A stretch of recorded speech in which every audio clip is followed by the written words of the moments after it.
แล้วฝั่งนั้นเนี่ยก็มีร้านขายของด้วยฝั่งนู้นมีร้านขายของก็ไม่รู้ว่ามีของอะไรมาวันนี้คนมาไปคุณเลยไปคุณเลยวันนี้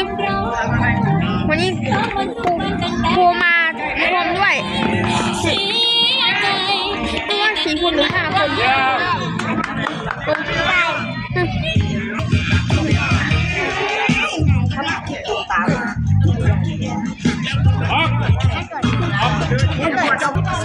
ี่ตอนนี้เราอยู่ที่ตอนนี้เขากำลังเตะแล้วทีมโรงเรียนบ้านของเราเนี่ยเป็นสีฟ้าส่วนทีมดำไม่รู้ว่าเป็นสีอะไรวะ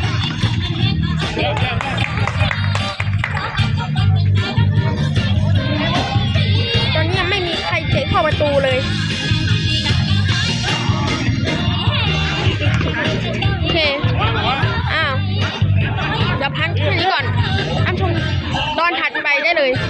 โอเคแค่นี้แหละต่อตอนนี้ดูคนเตะบอลที่2นะตอนนี้ยังไม่มีใครเข้าประตูเลยที่2แล้วตอนนี้แดดออกด้วย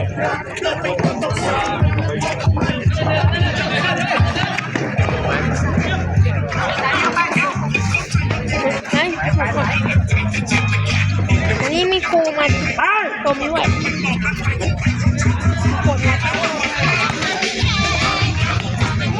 คนเดียวพี่หมดเวลาแล้วตอนนี้เขากำลังจะพักอันนี้มีถึง5 นาทีเลยอันนี้ถึง5 นาทีโคตรร้อนเลยแดดโคตรร้อนวันนี้ครูมาชมด้วยนี่ครูมาชมก็มีพวกครูปอครูอะไรนี่แหละครูปอใส่คนไหนครูปอเหรอก็ใส่เสื้อสีเทาไงเป็นปอนี่โอเคงั้นเอาไว้แค่นี้ก่อนถ่ายใหม่โอเคจบ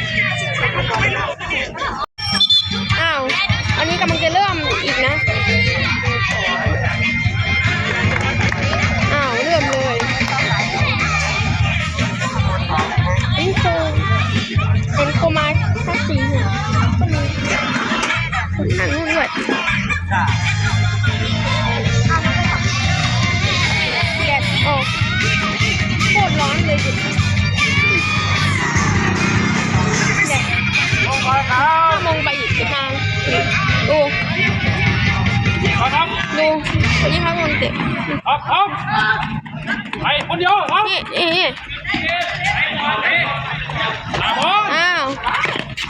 เดี๋ยวครับแม่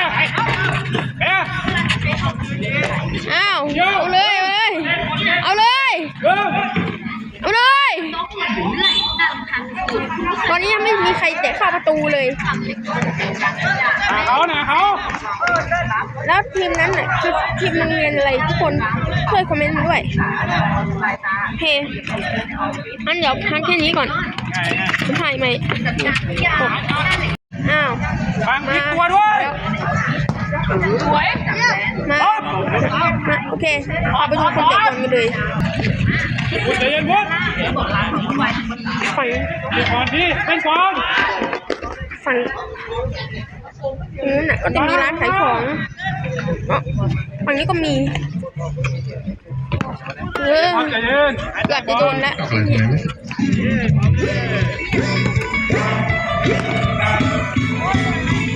นี่ไง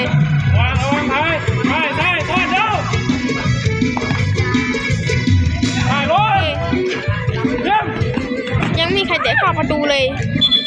นี่คลิปที่4แล้วนะอีก เข้าประตูเลย ใจเย็นใจเย็ งั้น น เดี๋ยวลองคลิปต่อไปนะโอเคงั้นลองคลิปต่อไปโอเคงั้นมีแค่นี้แหละจบอ้าวอันนี้คลิปสุดท้ายแล้ววัน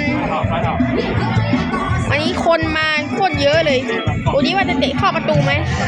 เข้าประตูนี่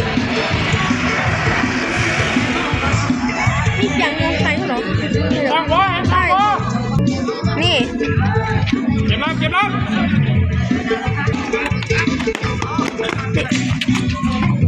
นี่บอลก็เป็นสีเหลืองด้วย ไปปุ๊บไปปุ๊บ คนเดียว ไปเลยไปเลยโอ้ล้มแล้ว ครับ ล้มแล้วแต่ว่าไม่เป็นไรของเลยจะไม่บอกย่าบอกไปหลายรอบแล้ว ยังบอลแม่นบอลแม่น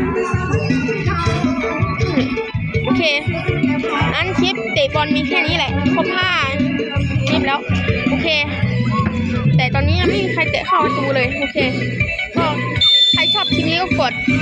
ไลค์กดแชร์กันด้วยแล้วเจอกันใหม่อีกคลิปหน้านะว่าคลิปหน้าจะมีอะไรมาอีก ก็คอมเมนต์ก็ไม่รู้ โอเคนั้นแค่นี้แหละ โอเค แกม ยังกดไลค์กดแชร์กดติดตามด้วย เจอกันใหม่คลิปหน้านะ บ๊ายบาย